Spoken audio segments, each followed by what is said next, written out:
Okie dokie. So it's 11:05. I'll assume this is everyone who will show up. So, well, thank you all so much for coming to this Java 005 training session. I'm Benjamin, and I'll be the one, I guess, giving you some teaching tips on how to teach Java for students in the age range of 10 to 15 years old. So before we get started, just an FYI, this meeting will be recorded. So like if you don't want to, well, I mean, all of you have your cameras off. Like I was going to say, if you don't want to get recorded, just turn off your camera and yeah. This link, this recording will be posted on our YouTube channel. So if you want to just go back and review anytime you want, just go to our YouTube channel and you can easily just rewatch the recording. So now I'll just share my screen and let's get started. So this is the Java new teacher training session, and I'm Benjamin, and I'll be the one who will be training you all today. This is my email in case you all want to contact me. And yeah. So first, a little bit about me. This is this is an outdated picture. It's me when I was very young, let's say. But I have been teaching at AI Go Learning for the past almost 2 years now. I've been at multiple teaching positions. I've been a teacher's assistant, a teacher. I've taught Java, I've taught Scratch, and I've also kind of dabbled in Python a little bit. The coding languages that I am trained in teaching at AI Go Learning is Scratch 001, Python 003, Java 005, which is why I'm here today, and also Scratch Junior 000. For my teaching experience, I have taught Java levels 3 and 4. So I do have some insight that I can give to all of you, especially the new teachers joining AI Go Learning.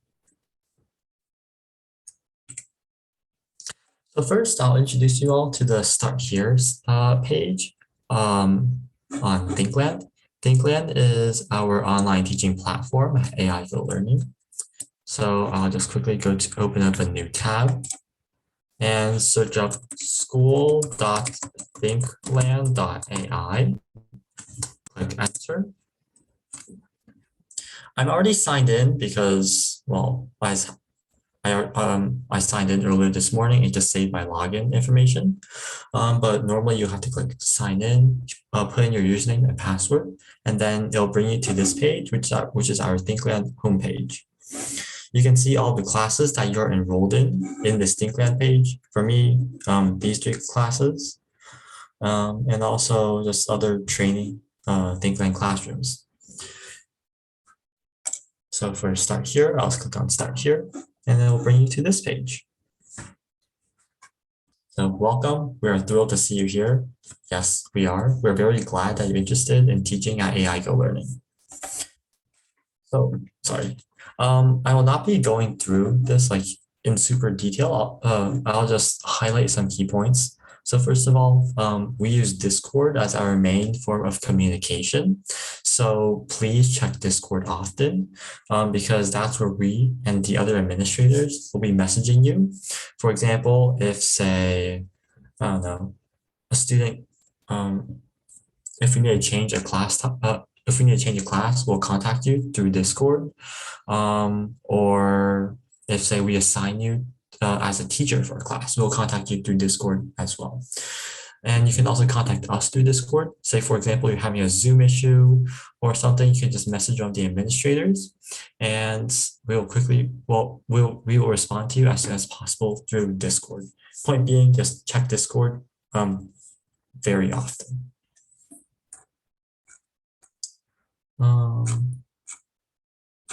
Here. And yeah, the rest of the stuff you can just go through on your own. The evaluation, it's not too complicated. Just read this and you should be fine. The other thing that I want to talk about is the teacher working form. So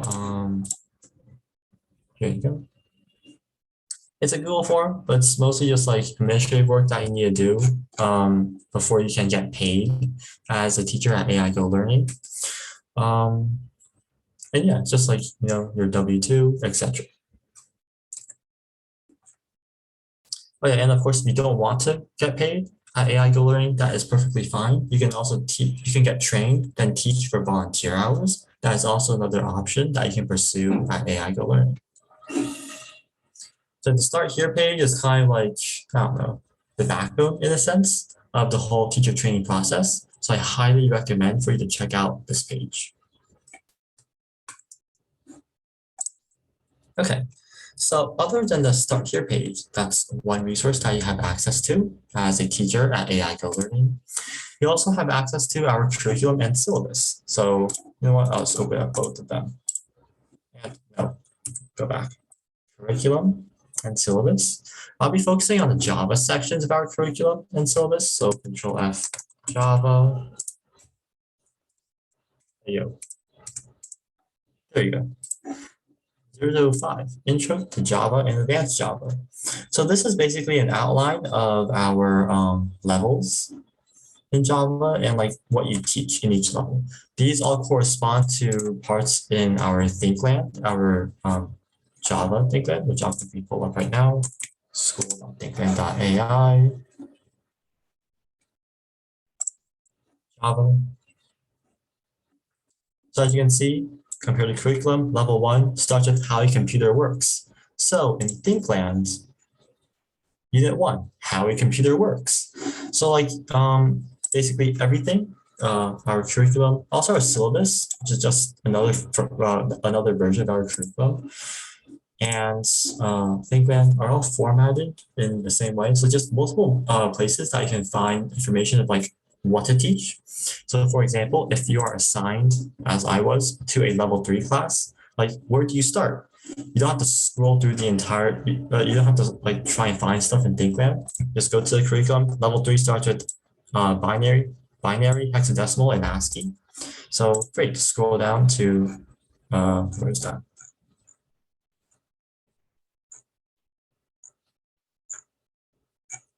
Where is that? Hold on. Binary, hex, and ASCII, and just start teaching here.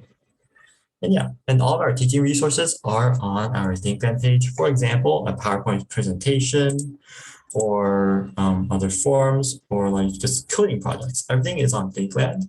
So we provide the teaching materials for you. Of course, you can change stuff up. Like, of course, that's highly recommended. Like, you're a teacher, it's your class.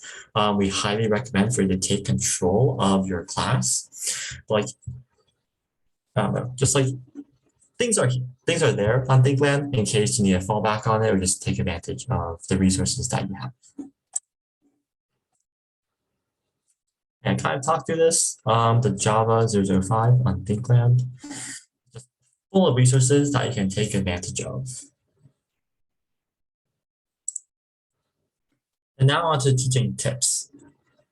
Before you all ask about the evaluation, I'll touch on that after I go to teaching tips, because as an evaluator, these things are basically what I look for when I evaluate new teachers. So first and foremost, you are getting paid to teach students coding. So therefore, you should maintain some form of professionalism.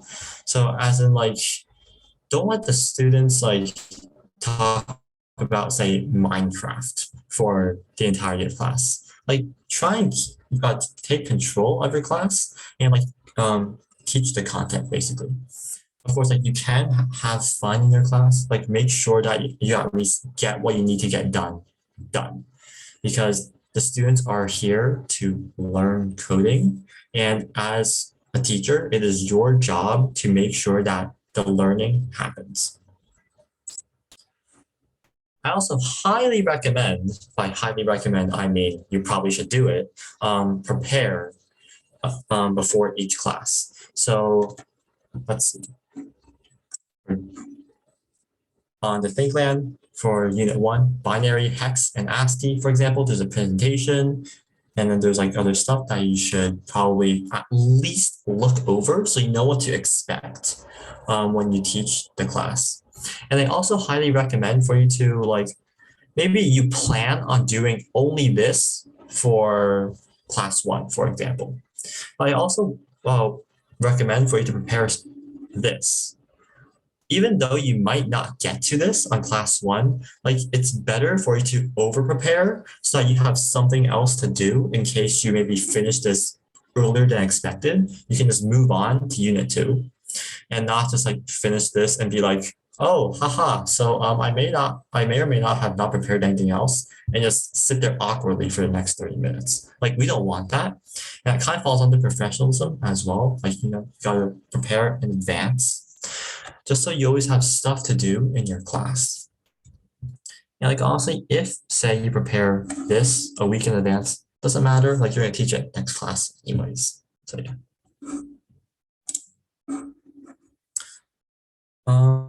And also, this is a big one. Do not tell students or parents your age because, well, I mean, a lot of us at AI Go Learning, our teachers anyway, are very talented high school and university students. Some parents, they might not be too happy about that. I don't know. So I just make sure you don't tell. You can say like, hey, I've been teaching for 2 years, but don't go out and say, hi, I am I don't know, high school sophomore or something like that. Just don't say that. Just say, I've been teaching for 2 years. Once again, you're a qualified teacher because once you go through our teacher training program, you are qualified to teach because we know you're good. And like, we don't want other people to think otherwise. So yeah, just things to keep in mind. And finally, class engagement.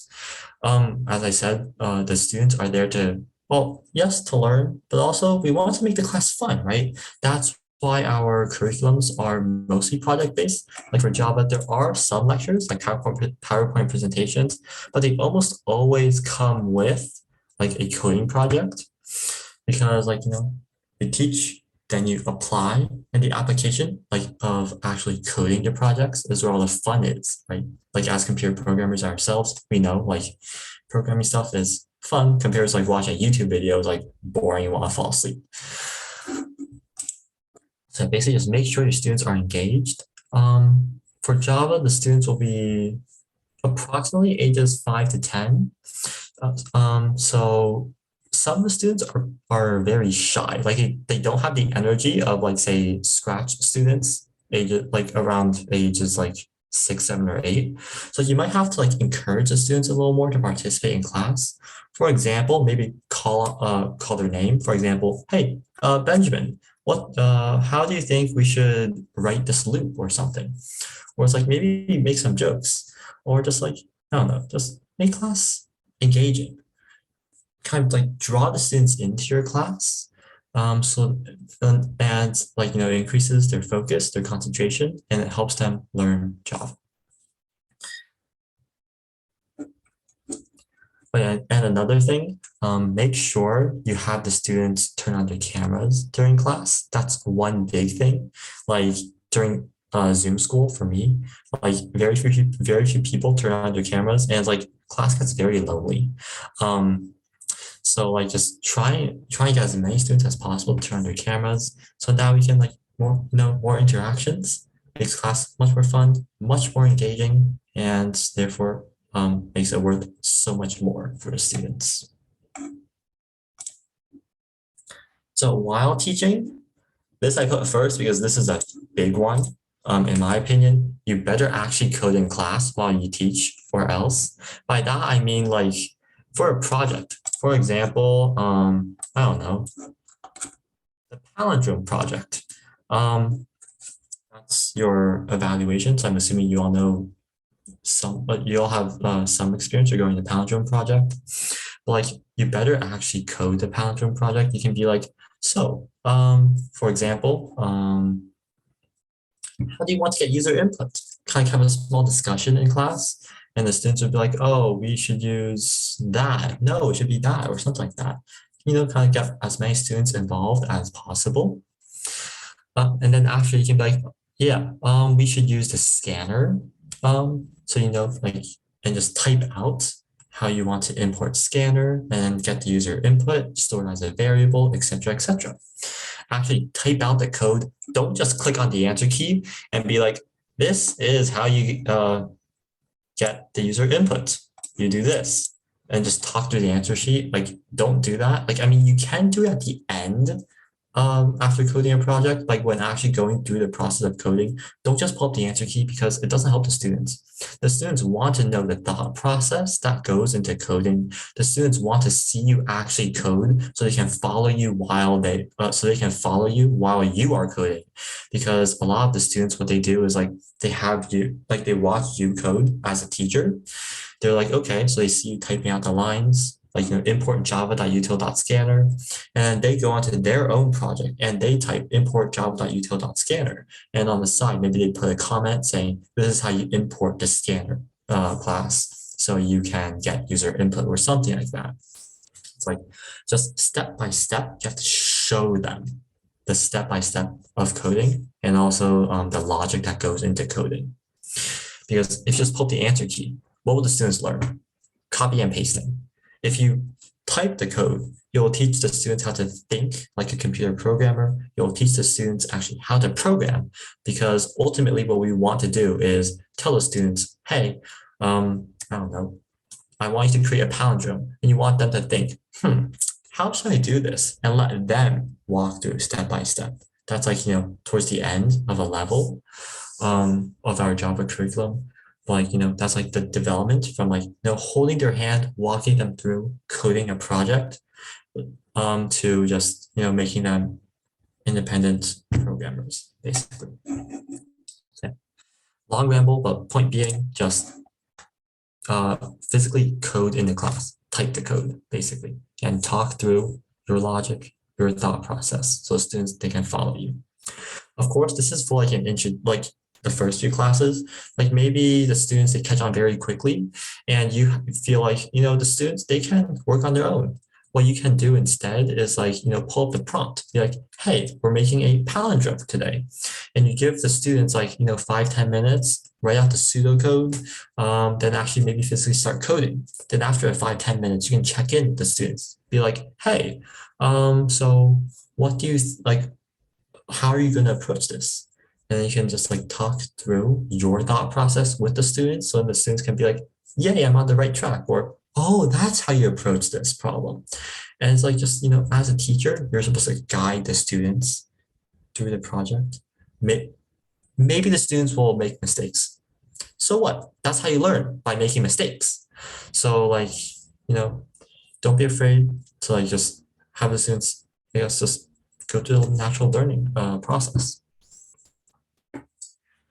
And you should also make class as interactive as possible. Like, I know classes on Zoom and all that, and like the age, like the students in Java classes, ages 10 to 15, probably have their phone next to them. So like, it's so tempting. Like, I know it's so tempting to just like, someone's just talking on the screen, whatever, just go and start texting your friend. So you have to make a class as engaging and as interactive as possible. Like, as I mentioned, ask them questions, or like such as like, hey, Benjamin, what do you think of blank? Or how are you going to approach this? Something like that. Just like keep them on their toes. So they're actually paying attention, not texting their friends on their phones or doing something else. Because you have to remember, the students are there to learn coding, and like, we want them to have fun in class. So as a teacher, you should do your best to make class as interactive, as engaging as possible. Don't make it one side, like I'm lecturing you. Make it like two-way communication, right? And yeah. Also try and get the students actually talk in class. Like, that's one of the main problems that I have been facing, is like my students are very shy. It's kind of like pulling teeth to get them to talk. Like, I don't know. In my opinion, it's so much better for the students to talk with each other, because it's kind of like networking in a way. Like, you're meeting other programmers, other people with similar interests as you. Maybe after a Java class, 2 or 3 of your students would go on to a hackathon and compete or something like that. And like, it's just those bonds that we should try to foster as soon as possible in our classes through our interactive environment. And final reminder is that you are the teacher, so therefore you have the power and you have the power to run your class however you want to. Like, of course, with the power comes responsibility. Like, as I said, you want to actually teach the code, not like have the students talk about Minecraft during class. And you should also teach the code well. So like, actually physically coding in class, not just pulling up the answer key and calling it a day. Any questions so far before I move on to the evaluation?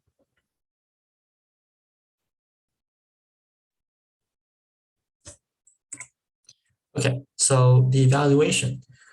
I don't really like calling it an evaluation. I prefer to call it like a dry run, because the purpose of an evaluation is for the evaluators or AI learning administrators to get a feel of how well you teach.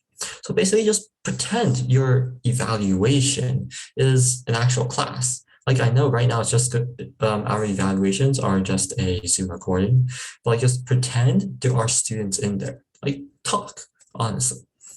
It's like just pretend there's students in there, code, teach, you can ask questions. No one's going to respond, but like just ask the question, pause, move on. You can also say, okay, now I'm going to give the students 5 to 10 minutes to code something, do something blank, etc. Say that, move on. Yeah, just pretend it's an actual class. Yeah. And hey, honestly, if you want to, you can pull like your younger sibling or like a parent or something and just talk to them. Pretend they're your students. And yeah, honestly, that's it. And in preparing for an evaluation, like I always get asked this question, like what's the best way to prepare? Like, ask a friend, ask a sibling, ask your parents to sit down and you can teach a lesson to them. They will probably point out a ton of problems that you have. Like for me, for example, like I had to work on like clarity, concision, etc. Like that's what my parents, they pointed out to me. It's like, that does not make sense. You should probably do that again, try and reword it, etc. And yeah, like after like, because like especially if you're a new teacher, you lack the teaching experience, and like just practicing, especially with people around, helps gain that teaching experience, which makes you a much, much better teacher. And in our think land, where is that video? I'll go to the start here.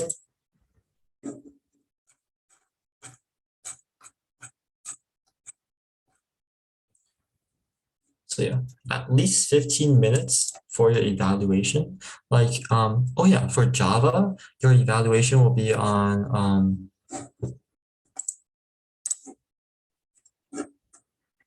there's two parts to the Java evaluation. There's the pseudocode PowerPoint presentation, then there's the actual coding of the palindrome. So it's here. It says beginner / advanced, but just do both. So it's strategic coding, which is on like, making your code as efficient as possible, pseudocode, etc. It's just a PowerPoint presentation. Just talk through it. Talk through it. Don't read off the slides and all that. Like, yeah, like actually take control of the content and teach. And then after that, code the palindrome. For Java, because this is a two-part evaluation, for Java, it might take more than 15 minutes. So yeah, just normally my evaluations last 30 minutes. So just plan that, and yeah, between 15 and 30 minutes is like the niche zone for your recording. And yeah. Any questions on the evaluation?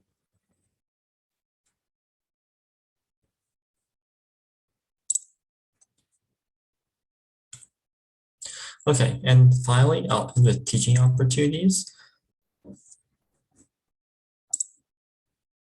Interesting. Hold on. Okay. So our classes are like, we form classes based on enrollment. So basically, if there are a ton of students who are interested in teaching Java, then all of our Java teachers will have a class or multiple classes.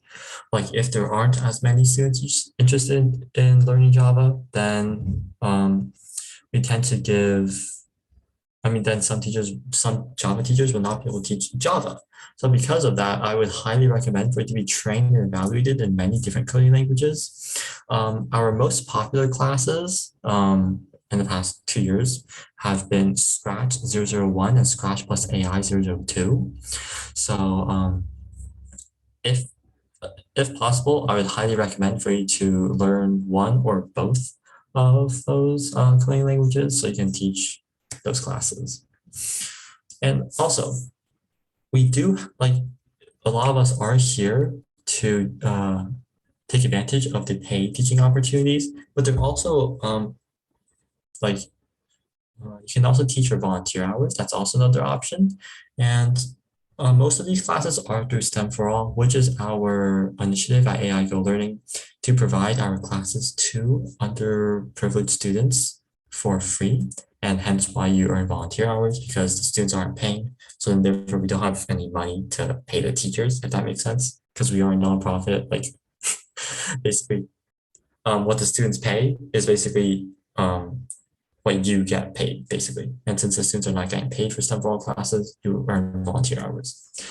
But this is a very good thing to do, right? Teaching STEM for All classes, educating underprivileged students, and also most importantly, you can gain teaching experience. And with that teaching experience, you know, okay, like how to get a better feel of your students. Like some students, they learn really, really quickly, while other students, they learn on the slower side. And based off that, you might have to manage your pace and all that. And that all comes with teaching experience.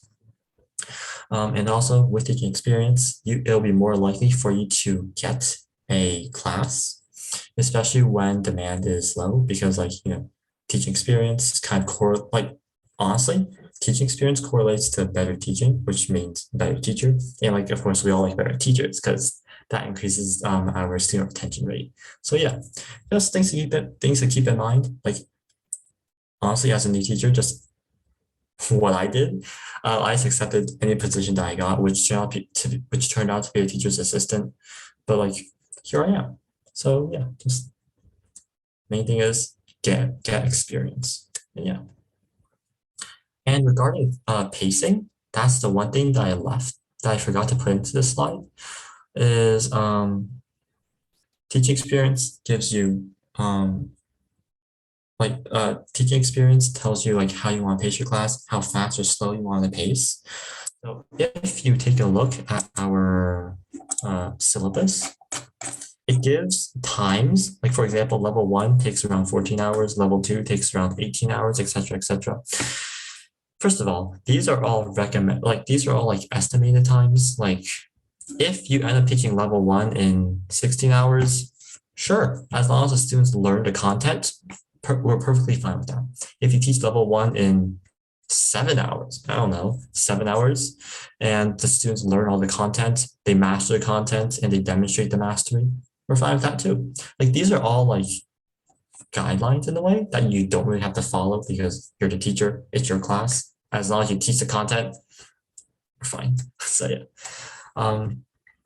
Personally, I've taught Java levels 3 and 4, and it says 22 and 21 hours. I kind of taught both of these levels in 30 hours. So these things to keep in mind. It honestly depends on students. Some students pick up things really quickly, so you can go faster, while other students might need a little more time, so you have to go a little slower. So it just all depends on you, what you want, and of course, more importantly, what the students want, because as educators, we need to teach the students. And also note that, it's 11 to 15 years old. Oops. That 15 years is pretty old. That's what, high school freshman, something like that. So if you have a class of 14, 15-year-olds, you probably could go a lot faster because they'll pick up things much, much quicker. Versus if you have a class of 10 or 11-year-olds, they might require a little more time just because they don't have as much coding experience as the 14 and 15-year-olds. But like just honestly depends on students. And yeah, other than that, that's it from me. So any questions?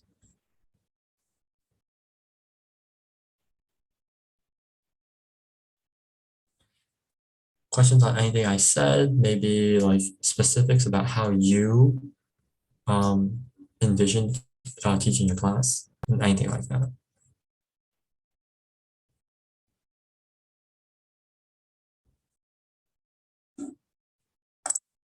Someone just showed up. Okay.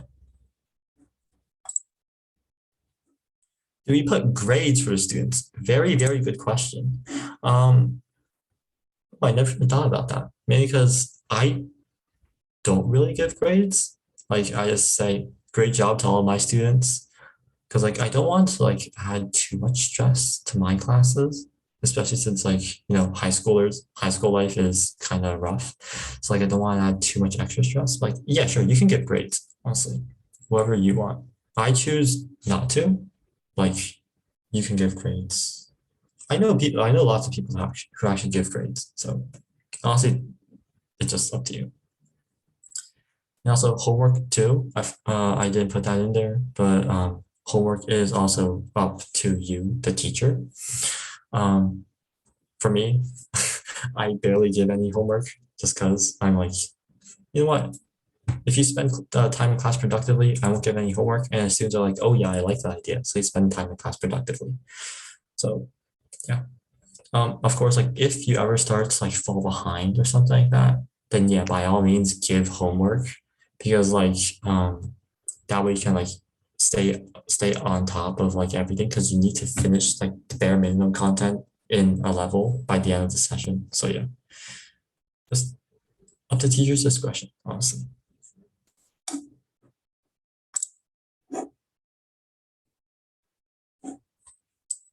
Any other questions?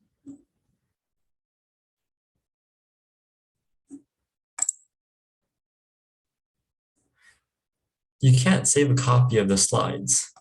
Yeah. It's mainly because like at first when I taught Java, like I would like make a copy of the slides, I would change some stuff, add some slides, etc. Just like slightly modify things. But like I think the admins made it so that we can't make a copy of the slides, so that like no one can steal our curriculum. So to get around that, I don't know. You can just teach off the slides, but maybe on your own, like write a note, like maybe slide 5, I want to talk about this, elaborate on a little more. You can just like demonstrate on your own, basically. And yeah, that could be a workaround, and that's personally what I have been using. It's like on slide 5, for example, it's like I don't like how the slide phrases it. I want to phrase it like this. And yeah, just do that. Do you help set up Java on students' computers or tablets? So computers versus tablets. I highly recommend using computers because you'll be typing code. Like it could be done, but it's a little harder in my opinion to type on tablets. So yeah, try and encourage them to use either a laptop or a desktop computer. And for setting up Java, that would be what you do in the first class. In the first class, you'll get them on the ThinkLand. You'll like have them download or just access some IDE, whether that's like Eclipse or like Replit. Like you need to download Eclipse, but you can just use Replit online. Like whatever IDE you want to use, just have your students use it.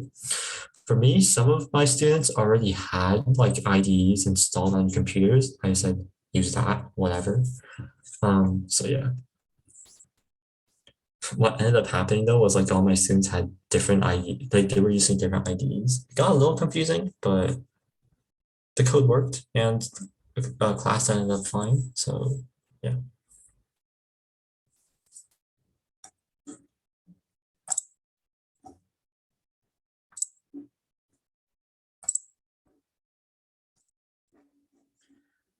Any other questions?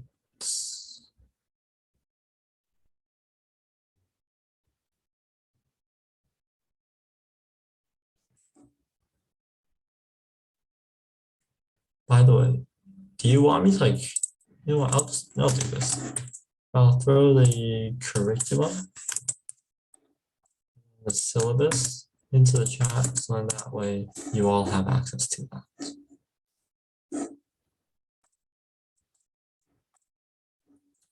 These are all just resources that you can use as a teacher, and yeah.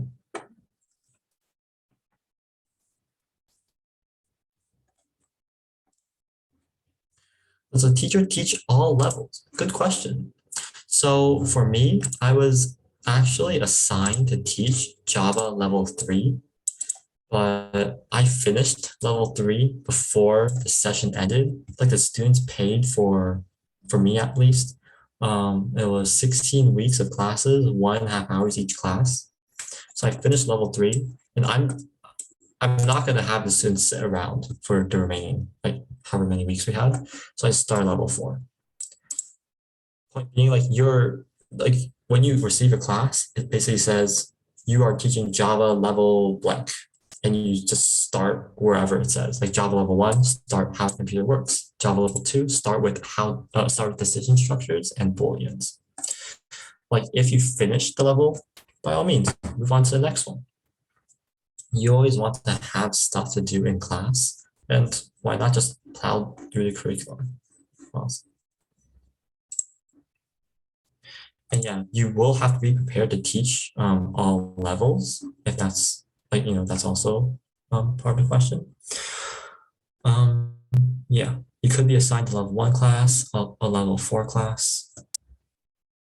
As long as you pass your evaluation, honestly, anything's possible.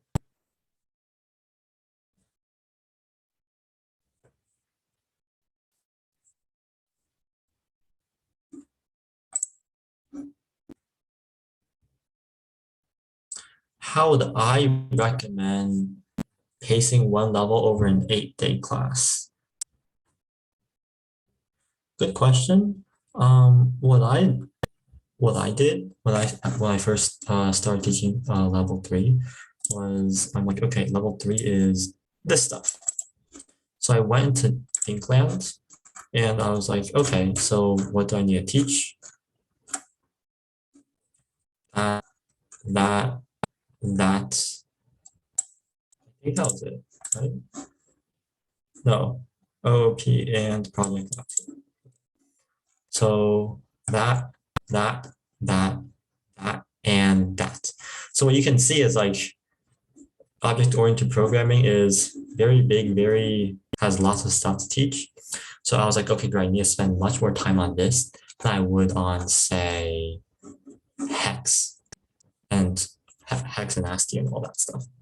So yeah, it's honestly like whatever you think is best. Like I think I ended up spending 1 day on this and 4 or 5 on this. So it's honestly whatever the students need. And there is no pacing guide for Java, or at least none that I know of. Just go with it, honestly. That's what I would say. Just go with it. Have a general plan. Be okay, I have 8 classes. I should probably do that by that class, etc. But exact details depends on the students, honestly. How quickly they pick stuff up. For my students, most of them understood this already, so I just plowed straight through it. And they were so confused by this, so I spent extra time on it. And there's still more to that question. Oh yeah. Unit.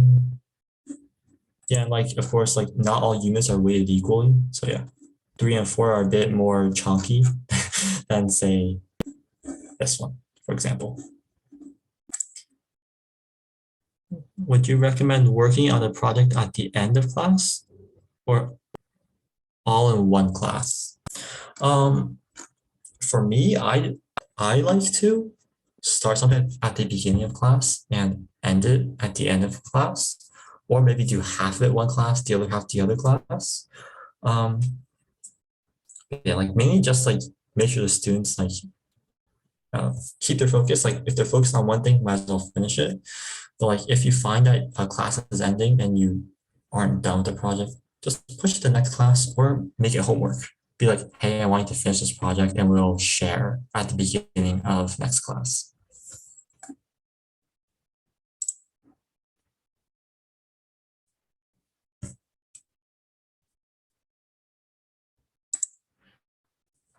But yeah, like if say you finish one thing and say you finish a lecture and you weren't planning on starting the project, but you realize you have half an hour left, start the project. Like you personally, I'd rather for you to start a project and instead of like wasting all this, wasting a student's time and all that. So yeah, by not doing much. So yeah. Yeah, and by the way, you can add in extra activities here. So like for example, if you think you would prefer for the students to do a second project for OOP, then yeah, just add it in. You aren't restricted by anything. Like yeah.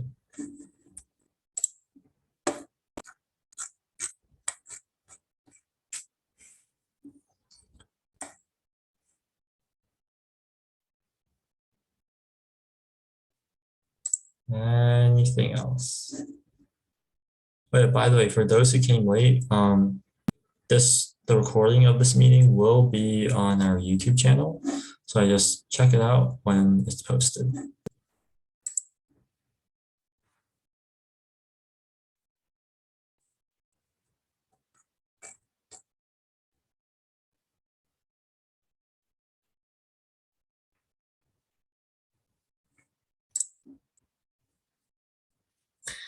Any other questions? Like anything you want me to do or show you or just talk to you about?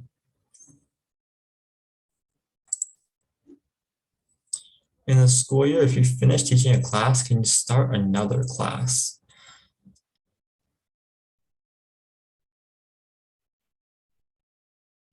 Wait, what do you mean by that?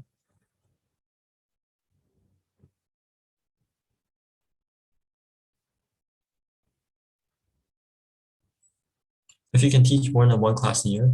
Sure. We have a fall, like 3 semesters a year, fall, spring, and summer. Normally, it's like we have fall classes, spring classes, then summer classes. You can teach, for example, Java level 1 in the fall, Java level 2 in the spring, and Java levels 3 and 4 in the summer, for example. Um, that's possible. Or you can also like, it's pretty rare, but I have seen teachers kind of like double up on classes. Not really with Java, more like with Scratch and all that, because Scratch classes tend to be shorter. So like they teach 2 Scratch classes a week. And yeah, so you have like 2 classes going on simultaneously that they teach. That is possible. I have seen it, but it's not super common, I think. What usually are the hours? Is it daily? And how long do the classes last? Great question. So Java classes tend to be on the longer side because the students are older, so they can sit longer in front of a computer. I'm I don't know. I would say 1.5, or 2 hours per class during the school year. So they're the fall and spring semesters. Classes tend to be once a week just because like 2 hours, like a 2 hour class is a significant commitment. And like we don't want to like, overwhelm the students basically. Like during the summer, classes tend to be more frequently, just so that we can get through a level in a shorter amount of time. And like since they're like we technically have like more time during the day to teach. So like for example, you can have a 2 hour class maybe 2 or 3 times weekly during the summer session. That would not be possible in the fall or spring because of school and all that. But yeah. And what like which hours of the day are classes during the school year? So fall and spring. The classes tend to be either evenings on weekdays, like maybe 4 p.m. earliest, maybe like 8 or something. Or most of our classes run during the weekends, maybe starting at 9 a.m. or starting at 4 p.m. on the weekends. So yeah. And during the summer, classes run basically all day because there's more time basically during the day for us to run classes since school is out.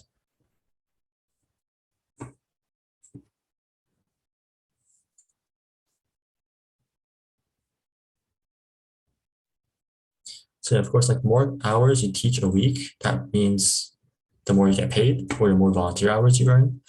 But another thing you have to keep in mind is that that's more preparing you have to do for like in a week because you have to prepare for the class and actually teach it. Because do not walk into the class without preparing because it'll be very, very awkward.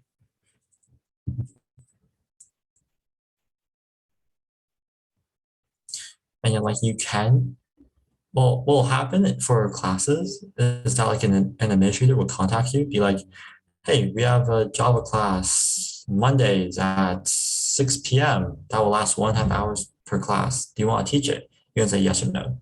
Basically, like you can choose essentially. Like we'll give you some options, you can choose which one you want to take.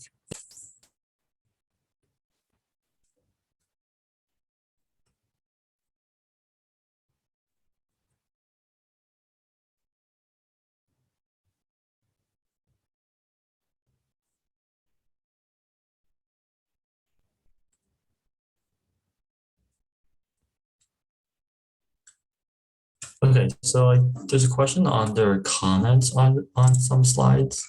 So I'm pretty sure, for example, no, this one, come here.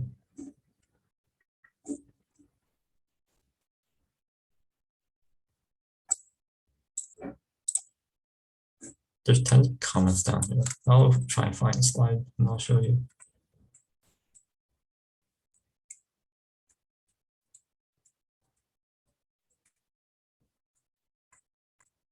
Interesting. You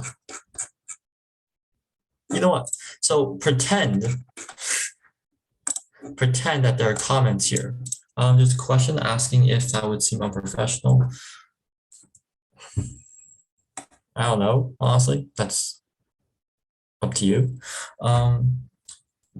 What I would do, what I do sometimes is just you can write comments there, but maybe copy and paste it into a Google Doc and then either print that out or like just have it on another screen off to the side. And you can like always reference that when you teach. Like you don't have like memorize everything to teach. If you like, if you don't feel comfortable, you can have like a small cheat sheet printed on the side or a small cheat sheet on a different screen that you just reference. Like, don't make it obvious that you're reading off something. Like, if you have comments there, like kind of hide it. And you can like glance down at your sheet of paper and like, oh, I need to talk about what binary digits are or something. And yeah, just don't make it obvious. Like, don't just like read off of it because that's not good. You just talk honestly. If you want to have comments on your slides, sure, you can just pull it up and just read off it too if you want to. I personally don't do it, but I don't know. I just use the cheat sheet form. Just have something on the side what I want to say, and yeah.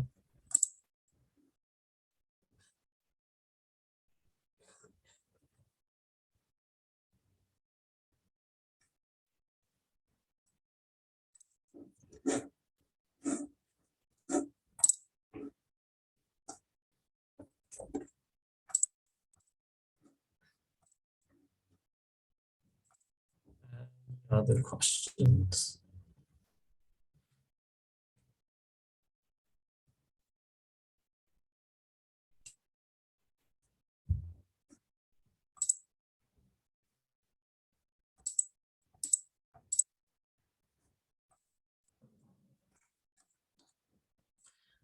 If not, feel free to leave the meeting whenever you want.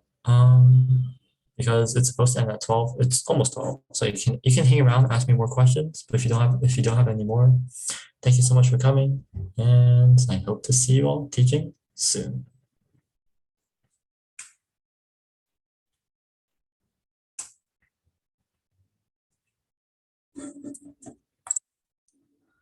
How often do people get rejected after an evaluation? That I don't really know, but I would say most of the people that I evaluated, um, they're pretty good.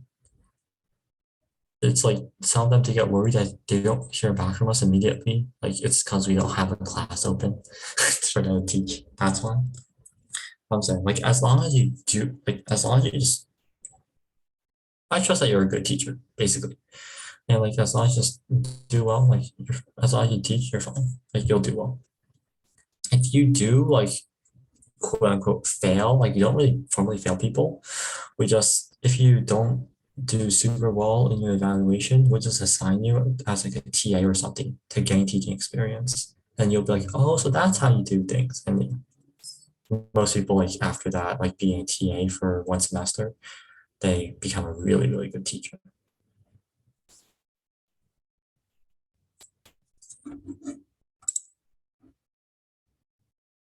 Can you schedule classes on your own through the class list? Yes, there is. There should be a Google Doc with all the instructions. In a Discord server, I think it's a teacher/TA Discord server. You can schedule your own classes and students will sign up for your class. So yeah, that's another way for you to manage your own schedule. You can just say, I want to teach then, and students will sign up, hopefully. Yeah. If they don't sign up, we'll merge classes together. So like if you say you want to teach Wednesdays at 4 p.m., and there's also another class Thursdays at 4 p.m. We'll just merge both classes together. And yeah.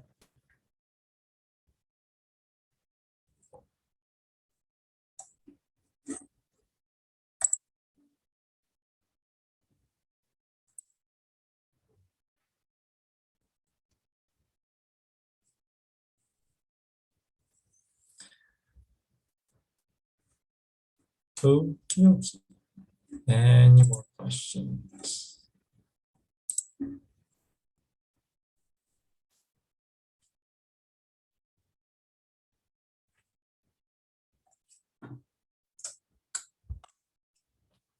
If not, feel free to leave the Zoom. I'll stay on until 12. But yeah.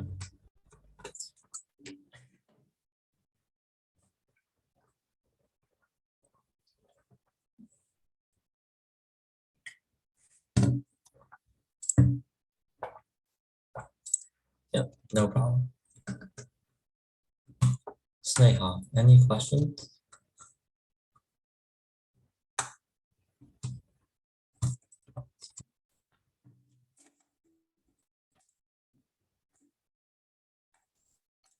Okie dokie.